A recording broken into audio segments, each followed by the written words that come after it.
Butterfly প্রজেক্টের এই পর্বে আমরা বাটারফ্লাইটাকে অ্যানিমেট করা দেখব এবং এটাকে অ্যানিমেট করার পর আমরা এটাকে রেন্ডার করে একটা অ্যানিমেশন আউটপুটও বের করব। তো যেহেতু আমাদের এই বাটারফ্লাইয়ের প্রত্যেকটা বডির পার্ট অর্থাৎ তার উইং এবং অ্যান্টেনাগুলো মেইন বডির সাথে লিঙ্ক করা হয়ে গেছে, সো এখন আমরা যদি মূল বডিটাকে আমরা মুভ করি বা রোটেট করি তাহলে তার সঙ্গে কিন্তু এই বডির আদার্স পার্টগুলো সেইভাবে মুভ করবে। এখন এই যে মেইন বডিটাকে সিলেক্ট করা হলো, দেন অ্যাঙ্গেল স্ন্যাপ অন করে নিয়ে এটাকে আমি অ্যানিমেশনের সুবিধার্থে এটাকে 90 ডিগ্রি -90 ডিগ্রি রোটেট করলাম। অল ডাব্লিউ কমান্ড দিয়ে অন্য ভিউ বোর্ডে যদি যাই আমরা দেখব যে পার্সপেক্টিভ ভিউ বোর্ডে এটাকে এরকম দেখাচ্ছে, দেন ফ্রন্ট ভিউ বোর্ডে এমন আছে। আমাদের এই wing actually front view board থেকে অ্যানিমেট করাটা সুবিধাজনক, যদিও এখানে আমরা চাইলে পরে এটাকে এই পার্সপেক্টিভ ভিউ বোর্ডে অ্যানিমেট করা যায়।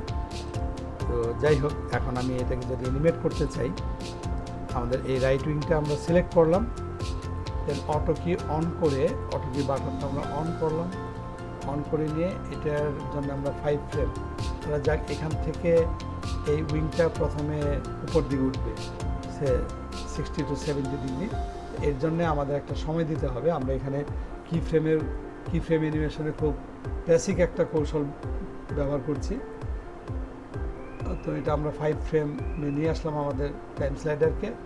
দেন অ্যাঙ্গেল স্ন্যাপ যেহেতু অন আছে, সো আমাদের সুবিধা হচ্ছে যে আমরা ফ্রন্ট ভিউ বোর্ডে যে এই রাইট উইংটাকে আমরা রোটেট করে 45, দেন আমরা এখানটায় কিন্তু দেখতে পাচ্ছি কত ডিগ্রি রোটেট হচ্ছে। এটাকে ধরা যাক 60 ডিগ্রি 55 ডিগ্রি, ওকে 55 ডিগ্রি রোটেট করে আমরা উপরে নিয়ে আসলাম এবং এটা কিন্তু অলরেডি অ্যানিমেট হয়ে গেল। আমি যদি এখানে এটাকে দেখি আমাদের টাইম স্লাইডারটা মুভ করে দেখব যে রাইট উইং কিন্তু অ্যানিমেট হয়ে গেছে। ওকে, তো একইভাবে আমরা এখন লেফট উইংটাকেও 55 ডিগ্রি অ্যানিমেট করে নিয়ে আসবো। এখানে দুইটা উইংয়ে উপরে চলে আসলে এবার 10 ফ্রেমে যে এটাকে আগের অবস্থানে নিয়ে আসবে। এটা দুইভাবে করা যায়। আমরা চাইলে এই 0 ফ্রেমে যে কি ফ্রেমটা আছে এটাকে যদি আমরা ডুপ্লিকেট করে এখানে নিয়ে আসি তাতেও হতে পারে। তো এইটা আমি ডুপ্লিকেট করে নিয়ে আসছি, আমাদের এই যে আগের যে পজিশন ছিল উইংয়ের সেই পজিশনে আমরা ব্যাক করে নিয়ে আসতে পারি। এই কি ফ্রেমটাকে কপি করে কি ফ্রেমটা সিলেক্ট করে শিফট প্রেস করে এটাকে যদি আমি ব্যাক করে নিয়ে আসি তাহলে এখানে এই কি ফ্রেমের একটা কপি তৈরি হলো এবং এই কপি তৈরি হওয়ার ফলে এটা কিন্তু আগের জায়গায় চলে আসলো। এটা একটা প্রসেস। আরেকটা প্রসেস হচ্ছে যে যেমন এই রাইট উইংটা আমি এটাকে 55 ডিগ্রি রোটেট করে এই পজিশনে নিয়ে এসেছি। সো এখন এটাকে আবার যদি আমি এটা ধরা যাক -55 ডিগ্রি রোটেট করি তাহলে সে আগের অবস্থানে যাবে। তো দুভাবে কাজটা করা যায়, এটা পার্সোনাল চয়েস, যে যেভাবে করতে চান করতে পারবেন। এবার আবার 15 ফ্রেমে যে এই উইংটা নিচের দিকে যাবে, ধরা যাক এবার এটা 40 ডিগ্রি নিচের দিকে রোটেট হলো, 40 ডিগ্রি বা 50 ডিগ্রি নিচের দিকে রোটেট হলো। দেন লেফট উইংটাকেও আমরা একই প্রক্রিয়ায় 50 ডিগ্রি নিচের দিকে রোটেট করলাম। ওকে, এবং 20 নাম্বার ফ্রেমে যে এগুলোকে আবার আগের অবস্থানে মানে আমাদের সাম্য অবস্থায় চলে আসবে। যেহেতু 15 ফ্রেমে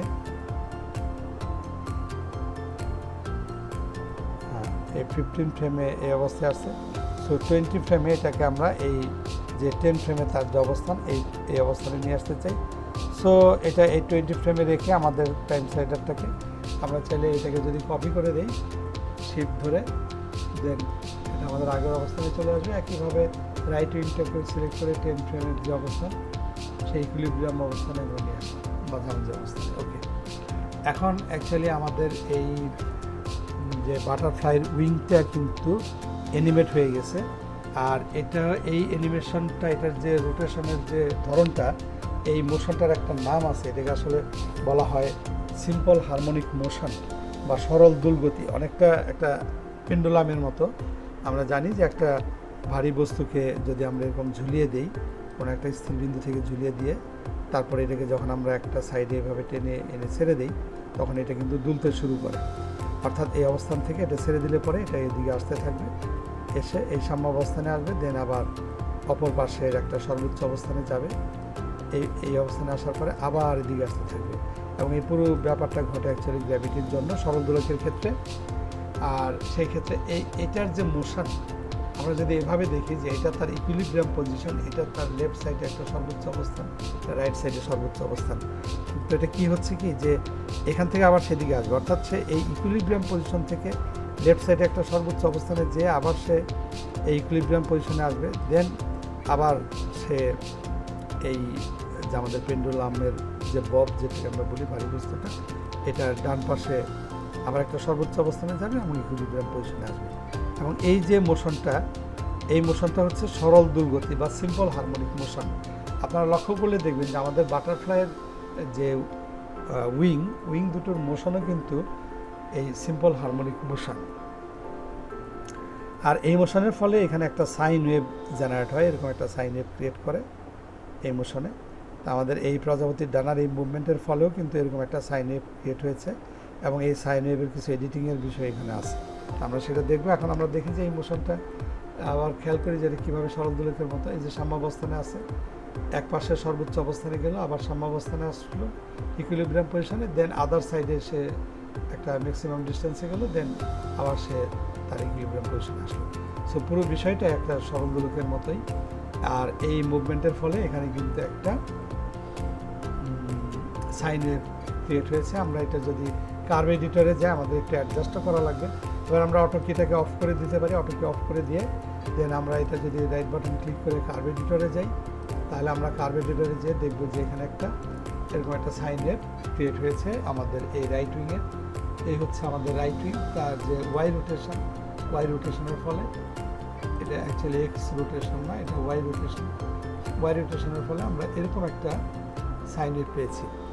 বাট এই সাইন ওয়েভের এখানে একটা সমস্যা একটু রয়ে গেছে, সেটা হচ্ছে যে এটা কি বোঝা যাচ্ছে কি না, যে আমরা যখন প্লে করি খুব ভালো করে খেয়াল করলে বোঝা যাবে আসলে এই মোশনটা, যে এটা যখন মাঝের জায়গাটা যায় এখানে সে মনে হচ্ছে স্পিডটা কমে যাচ্ছে। অ্যাকচুয়ালি যখন সে মাঝামাঝি জায়গাটা অতিক্রম করবে তখন তার স্পিডটা না কমে বরং এই জায়গাটা তার স্পিডটা বেশি থাকবে। এটা সরল দোলকের ক্ষেত্রে এটা হয়ে থাকে। তো যাই হোক, এটা আমি আর বিস্তারিত দেখাই এই প্রজেক্টের ক্ষেত্রে যাচ্ছি না, কিন্তু আমাদের একটা কাজ করতে হবে, সেটা হচ্ছে যে আমাদের এই মাঝের যে ভার্টেক্সগুলো আছে এগুলো সিলেক্ট করে এটাকে সেট ট্যানজেন্ট টু ফার্স্ট করতে হবে। এটা এই আলোচনাটা আমি বাটারফ্লাইয়ের মধ্যে করতে চাচ্ছি না, বাটারফ্লাই প্রজেক্টে, এটা আমি পরবর্তীতে অন্য কোনো প্রজেক্টে যেখানে এই ধরনের সরল দুর্গতির ব্যবহারটা দেখাতে হবে সেই ক্ষেত্রে হয়তো আমি এটা এক্সপ্লেন করবো আর বিস্তারিত। আপাতত এটাকে আমি এখানে সেট ট্যানজেন্ট টু ফার্স্ট করে এই কার্ভের একটা কারেকশন করলাম, দেন লেফট উইংটা সিলেক্ট অবস্থায় একইভাবে তার ওয়াই রোটেশনের এই পজিশনটাকে আমরা একটু কারেকশন করবো, সেট ট্যানজেন্ট টু ফার্স্ট। ওকে, এখন এটার মুভমেন্ট একদম ঠিক থাকবে, প্রজাপতিটা আমরা যেরকম চাচ্ছি তার ডানা।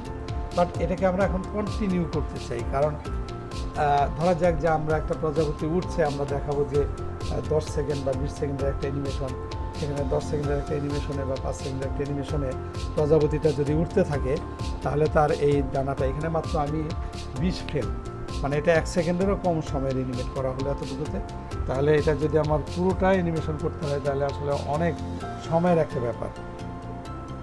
অর্থাৎ যদি 10 সেকেন্ড করতে হয়, 1 সেকেন্ডে হচ্ছে আমাদের 25 ফ্রেম মোটামুটি, তাহলে 5 সেকেন্ড এখানে অনেকবার এই অ্যানিমেশনটা করতে হবে। তো এর জন্যে 3D Studio Max-এ একটা যে সুবিধা আছে তা হচ্ছে যে এটাকে আমরা লুপ অ্যানিমেশন তৈরি করতে পারি। আর তার জন্য যে কাজটা করতে হবে, এটা সিলেক্ট অবস্থায় আমাদের কার্ভ এডিটরে যে তার ওয়াই রোটেশন যাকে আমরা লুপ করতে চাই এটা সিলেক্ট করে এডিট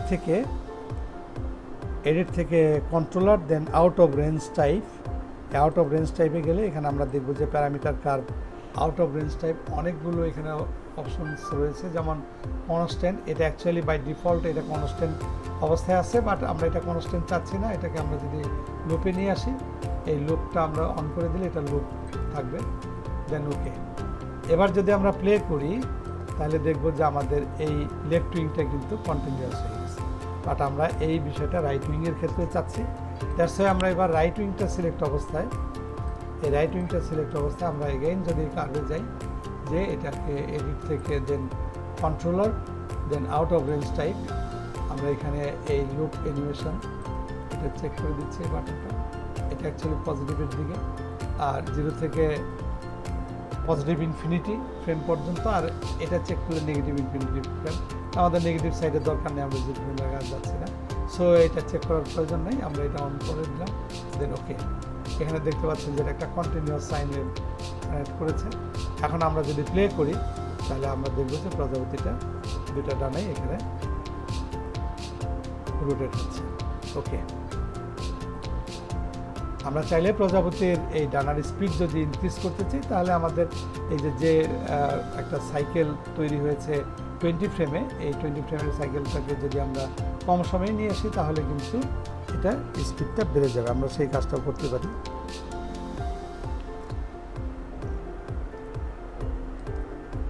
ওকে, এই হচ্ছে আমাদের প্রজাপতির অ্যানিমেশন, তার উইং রোটেট করছে। বাট এবার যদি আমরা চাই যে তার যে উইংয়ের যে রোটেশন স্পিডটা এটাকে যদি আমরা ইনক্রিজ করতে চাই তাহলে এটা যেই ফ্রেমে তার একটা লুপ অ্যানিমেশন আমরা তৈরি করেছি 20 ফ্রেমে, এটাকে আসলে কমিয়ে নিয়ে আসতে হবে।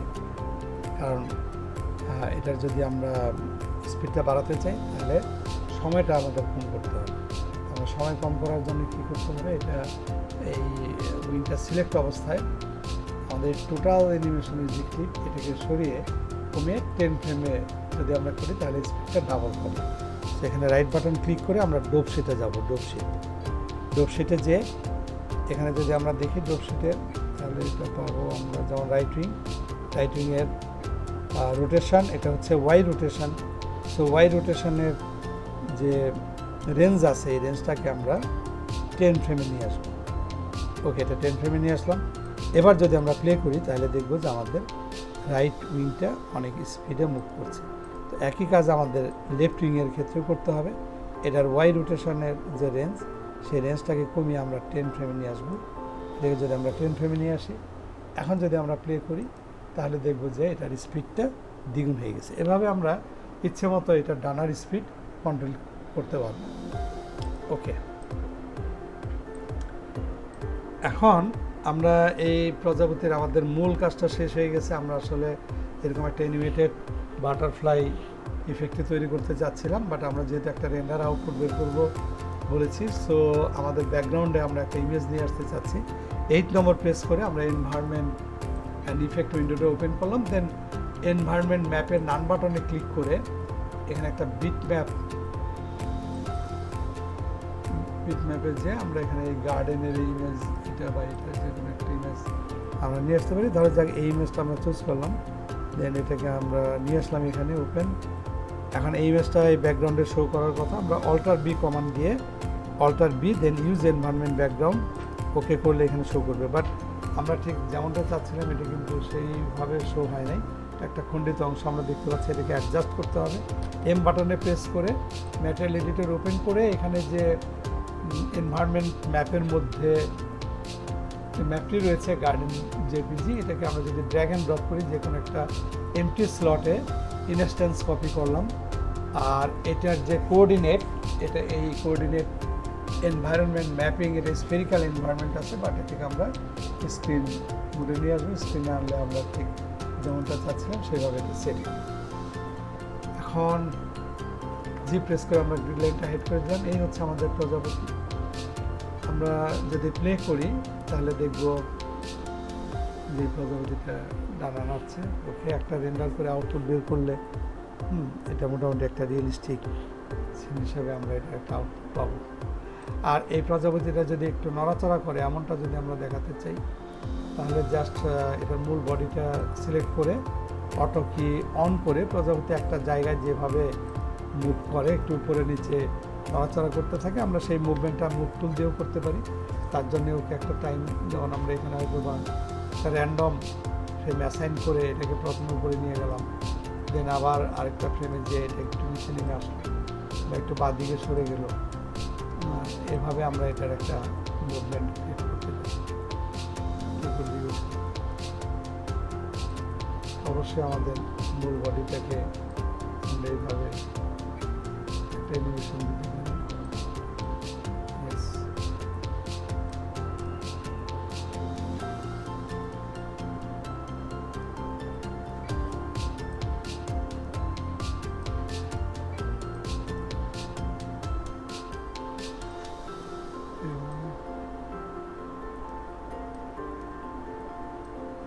আর এক জায়গা থেকে আরেক জায়গায় উড়ে যাচ্ছে, এটা আমরা একটা পাতের মধ্যে দিয়েও কিন্তু পাত কনস্ট্যান্টের মাধ্যমে মূল বডিটাকে যদি পাত কনস্ট্যান্টে অ্যানিমেট করি তাহলে সেক্ষেত্রে প্রজাপতি এক জায়গা থেকে আরেক জায়গায় উড়ে যাচ্ছে এরকম একটা অ্যানিমেশন তৈরি করা যায়। তো আমরা একটু দেখি যে এটা কেমন মুভমেন্ট তৈরি হলো। আমরা প্লে করি, হ্যাঁ প্রজাপতিগুলো আপনারা লক্ষ্য করবেন যে কোনো ফুল গাছের উপরে বা ফুলের বাগানে এভাবে অনেকটা মুভমেন্ট করতে থাকে। আমরা এটার একটা আউটপুট রেন্ডার করে বের করতে চাচ্ছি। অ্যাকচুয়ালি এটা পার্সপেক্টিভ ভিউ করে আমরা একটা আউটপুট বের করি। রেন্ডার সেট হবে যে এখানে এটা স্ক্যান লাইন রেন্ডারই করছি, কাজে কোনো লাইট বা আদার্স এই বিষয়গুলো যেহেতু আমাদের এই প্রজেক্টের জন্য কত গুরুত্বপূর্ণ নয়, সো এই বিষয়গুলো নিয়ে আমরা ভাবছি না। আমরা এখানে রেঞ্জ চুজ করলাম ফ্রম 0 to 100 অ্যান্ড দেন আমরা এখানে এটা আউটপুট আমরা যদি আচ্ছা ভিউ ঠিক আছে, দেন এইচডি টিভি 1280x720 এই মাপেই করতে চাচ্ছি। শিফট এফ এই উইন্ডোটা আমাদের রেন্ডার হবে, শিফট এফ একটা ফাইল আউটপুট রেন্ডার আউটপুট একটা ফাইলের নাম দিয়ে দিচ্ছি আমরা এখানে বাটারফ্লাই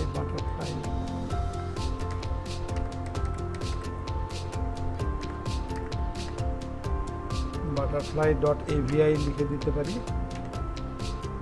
avi দেন সেভ আনকম্প্রেসড ওকে। এবার আমরা রেন্ডার করলে এটা 100 ফ্রেম রেন্ডার হয়ে আউটপুট তৈরি হবে।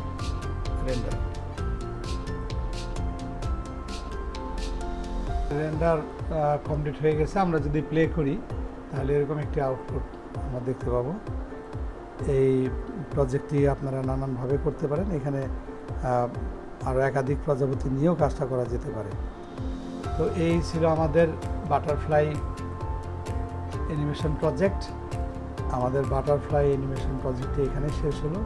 ধন্যবাদ সবাইকে। একটি নতুন টিউটোরিয়ালের ব্যাপারে জানানোর উদ্দেশ্যে আমি আপনাদের ভিডিওটি শেষ পর্যন্ত দেখতে বলেছিলাম। এটি হলো 3D স্টুডিও ম্যাক্সে ফুটন্ত পানির অ্যানিমেশন তৈরি করার একটি প্রজেক্ট। খুবই বেসিক টুলস এবং টেকনিক ব্যবহার করে এই ধরনের একটি ইফেক্ট তৈরি করা যায়। এটি সাধারণ কনফিগারেশনের একটি কম্পিউটারে স্ক্যান লাইন রেন্ডার ব্যবহার করে আউটপুট বের করা যায়। ফুটন্ত পানির অ্যানিমেশনের এই কৌশলটি আমি আপনাদের সাথে শেয়ার করতে চাই একটি কমপ্লিট ভিডিও টিউটোরিয়ালের মাধ্যমে। আমি টিউটোরিয়ালটিতে আপনাদের দেখাবো কিভাবে 3D স্টুডিও ম্যাক্সের সিম্পল পার্টিকেল ইফেক্ট ব্যবহার করে বাবল, স্টিম এবং ফুটন্ত পানির ইফেক্ট তৈরি করা যায়। আপনাদের যথেষ্ট আগ্রহ থাকলে আমি শীঘ্রই টিউটোরিয়ালটি আপলোড করব, সেজন্য কমেন্ট সেকশনে আপনাদের মতামত আশা করছি। ধন্যবাদ সবাইকে।